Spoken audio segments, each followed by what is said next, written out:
Orgulhosos de estampar o manto rubro-negro, aos poucos eles chegavam. Em comum, o desejo de ver os ídolos de perto. Para ver os jogadores. E mais ainda o Davi Luiz, que eu sou muito fã dele. A gente vem na esperança de ver os jogadores aí para registrar eles para essa partida. Porém, longe da tranquilidade do aeroporto de Goiânia, enquanto os jogadores ainda viajavam, no Rio de Janeiro, o vice-presidente do Flamengo, Marcos Braz, se envolvia em uma confusão com torcedores em um shopping e foi parar na delegacia depois de ter sido acusado de morder a virilha de um deles. Há 2 dias, uma torcida organizada disse que ia perseguir dirigentes, atletas e etc. e tal do Flamengo. E a própria torcida que falou que ia fazer, fez. E foi lá, e o Marcos Braz estava com a filha dele, numa situação totalmente constrangedora. Foi ameaçada a vida dele, na frente da filha dele, ele tomou uma reação. Vocês conversem com ele, com certeza ele se sentiu muito ameaçado e acabou reagindo. Mas ele é a vítima dessa história. A briga do Marcos Braz se soma a vários outros episódios recentes que refletem o momento do Flamengo. Teve o chute na grade do Sampaoli e ainda o controverso beijo do Gabigol para o treinador do São Paulo. E é óbvio que isso poderia impactar na chegada da delegação. Por isso, ônibus na pista e jogadores descendo direto. E quem foi ao aeroporto teve que dar zoom ou ficar vendo de longe. Vem cá, me diz uma coisa, você conseguiu filmar? Alguns jogadores sim. E você, daqui de longe, conseguiu identificar alguém?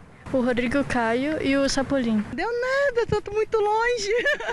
Vim correndo, que ele é flamenguista doente, aí eu falei assim, vamos lá ver o que é. Ai, mas tá muito longe. Os que foram para a porta do hotel tiveram um pouco mais de sorte. Mesmo com o tumulto tradicional, teve selfie, autógrafo e até parabéns. Eu tô muito feliz, consegui uma foto com ele, o Everton Ribeiro me deu parabéns. Cara, é a melhor coisa da minha vida. Isso aqui vai pra um quadro, vai pra parede, nunca mais lava. E de quem que são esses autógrafos aí? Do Pedro e Davi Luiz. E aí, qual foi a sensação de encontrá-los aqui? Cara, a perna tremendo, tá tremendo. Foi uma sensação boa de tirar foto com os jogadores que alguns já foram da seleção, o Everton Ribeiro, capitão do Flamengo, né? Pois é, pô, tirei a foto, mas eu tô aqui pelo meu pai, pô, porque ele é meio idoso. Aí ele não pôde vir, pô. Aí eu vi que ele falei, pai, eu vou tirar uma foto do jogador seu e vou te mostrar, pô. Independente da fase, da espera, do empurra, aqui em Goiânia, na porta do hotel do Flamengo, o sentimento era esse aqui, ó.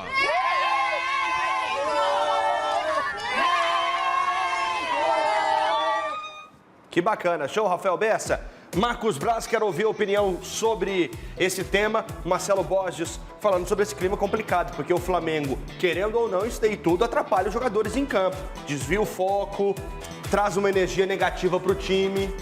Na verdade, Arthur, um caso como esse mostra que o ambiente está muito pesado. Sim. O cara sai do trabalho, vai no shopping no seu momento de lazer, o torcedor critica, pega no pé. Cara, você tem que saber lidar com esse momento, porque o futebol existe as adversidades. Há quantos anos o Marcos Braz, ele monta times competitivos, já ganhou Libertadores, só não ganhou o Mundial. Sim. Só não ganhou o Mundial. Cara, o cara é muito vencedor. Mostra capacidade, errou muito nessa temporada, alguns equipes, na contratações de alguns treinadores, aí você tem que demitir, pagar muito dinheiro. Aí tem algum torcedor que não sabe digerir isso. Isso é o mundo do futebol, é o universo do futebol. Agora, cara, nada leva à agressão. Quando você parte para a agressão, você perde a razão. Ainda mais o nível que ele tem, dirigente de futebol, da maior torcida desse país, você não pode perder a paciência. Você tem que tentar manter a calma toda, mesmo você querendo pegar o cara e enforcar, mas você tem que manter a pose e vida que segue. Você partiu para a agressão, você perde toda a razão. É isso. Infelizmente, é isso. Mancha a imagem do cara, que vem sendo muito criticado, né, pelos equívocos aí da demissão do Dorival Júnior, várias tentativas com outros treinadores que nada deu certo. Cara, você imagina contratar jogador de 1 milhão para cima. É porque o cara é capacitado, senão não estaria lá mais. Então a imagem dele está arranhada. Agora, você tem que saber lidar com isso. Você já imaginou todo mundo que me criticar, eu sair na briga? Sair na porrada com o cara? O povo te critica, Varginho? Cara, pra te falar a verdade, 13 anos que eu já estou comentando, graças a Deus. Aparece um ou outro que não gosta, isso faz parte, né? Sim. Mas ninguém nunca me xingou, não. Não, graças a Deus, Enquanto jogador, já aconteceu algum episódio? Ah, sem dúvida. Já, né? Quando eu errei um pênalti lá na ponte, menino do céu, a casa quase caiu. Teve que esconder. Quase caiu. Escondiram o ônibus, na hora que eu assustei, a torcida organizada estava dentro do ônibus. Dentro do ônibus? É, me ameaçando e tudo. Aí no jogo seguinte nós ganhamos, aí vieram conversar comigo, eu falei, agora não tem conversa. Porque o dia que eu jogar mal, vocês vão querer me agredir e vida que segue. Enquanto o Flamengo está nessa tensão danada, o Goiás está concentradíssimo para o jogo de hoje. A tropa do Mister Evangelista já sabe. O Goiás terá apoio maciço nas arquibancadas hoje contra o Flamengo. A gente sabe da nossa força aqui dentro de casa, a gente sabe que os ingressos estão esgotados, a gente sabe que é muito forte quando a nossa torcida nos apoia. O Lucas Halter está de volta ao time após ter cumprido suspensão. Ele é um dos 3 jogadores que o técnico Armando Evangelista volta a contar. Todos juntos e todos somos mais fortes. E quando podemos contar com todo o plantel disponível, que não é o caso, porque ainda continuamos com algumas baixas, como é o caso do Sander, por exemplo, e entre outros. Quando estamos todos, estamos mais fortes, temos mais opções. E toda a ajuda será bem-vinda. Afinal, o Verdão está a 4 jogos sem vencer e apenas a 1 ponto da zona do rebaixamento. Incomoda com certeza. Acho que a partir do momento que você já não ganha um jogo, você já fica incomodado. A minha linha de pensamento é essa. Procurando se distanciar das últimas posições da tabela, o Verdão recebe um Flamengo pressionado. Mas, antes de pensar nos outros, o treinador quer que o seu time seja o centro das atenções.